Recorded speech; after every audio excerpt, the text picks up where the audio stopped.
Hi folks, I'm going to show you how to set up the warp for sprang. Now this is going to be a smaller piece based on the smaller fragment from Langberg, so it's only going to be 16 loops across. So 16 up and back, 16 pairs of threads. I'm using a bright yellow, which is a bit chunkier than, well, a lot chunkier than the actual thread, but it will make it much easier to see what we're doing. Now, I'm also using a smaller loom because it is just a sample piece. So what we've got here is our two suspended sticks, which we're going to use, our center line here. It's tightly tied on one side, and on the other side, I've tied it in a half bow so I can easily undo it. I start by tying the end here to the left-hand side of this knitting needle. And then I follow Peter Collingwood's method for warping, which puts in the first set of crosses. So it goes behind the center line, in front of the stick, front, behind. So our little mantra we're going to use is back, front, front, back. And you can see that we've got one loop, two threads, and that they have a back and a front. One is going in front of the center line, the second one, the first one went behind. We're going to repeat this another 15 times. So we go back, front, front, back. You'll notice I've got the frame sitting on two upside down baskets. It just makes it easier to be able to get underneath the various places. Now, as we are warping, we need to make sure that we keep all of our threads nicely lined up. We don't want them twisting, crossing at the wrong spot. Okay, so I'm going back, front, front, back. You may notice Isis in here. She's a helper cat. Front, back, back, front, front, back, back, front, front, back. As I'm going, I'm just going to shuffle these down to give myself a bit more room, but I am making sure that I keep all my threads lined up. So first one, second one, third one, and so on.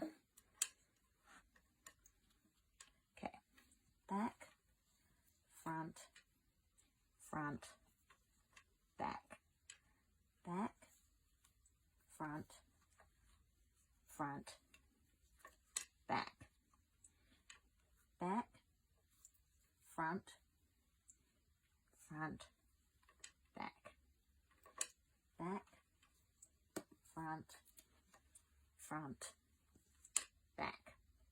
Now count 3, 6, 9, 10. Got to do 6 more. Back, front, front, back, back, front, front, back,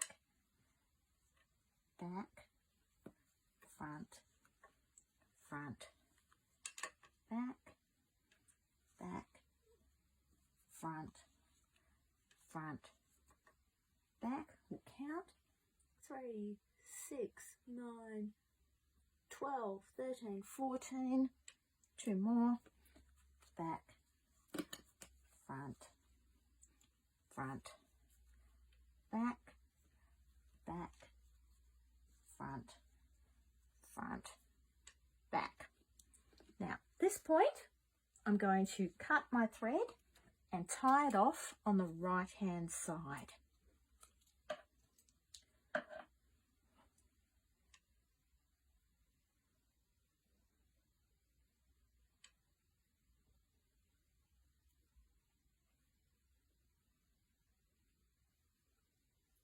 Now, the problem we've got is that we'll tend to find that this side is much floppier tension than on this side.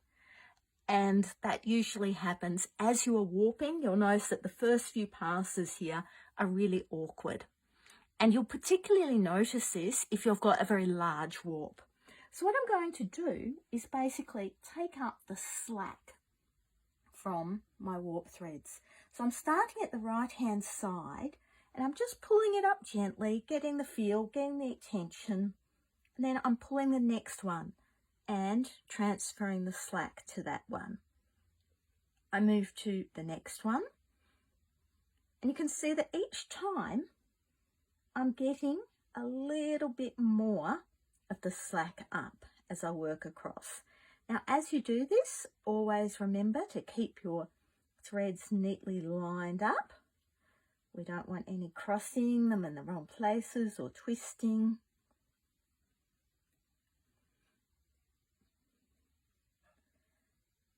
And we can see that I'm getting more and more slack pulled up here as I work across.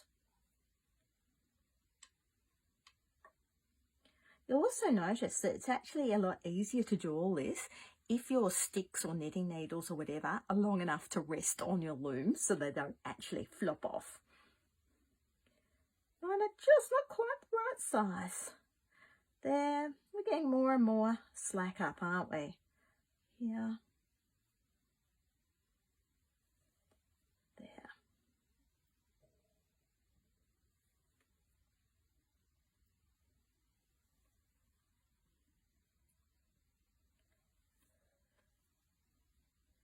And by the time I get to the point where we started, you can see that I've got a couple of inches of extra slack there. So I'm just going to snip it off where it was. I could untie the knot, but I'm not. And then do this here into a little knot, keeping the tension nice. There we go. So now we've finished our warping. We've got 16 loops going across. They're all nicely lined up. And as you can see, we've got what we call the shed in here. If I put my fingers in here where that center tape is, we've got a difference between the top and the bottom threads. And if I slide my hand up, you can see we've put the first set of twists into the threads there, and the first set into the threads at the bottom.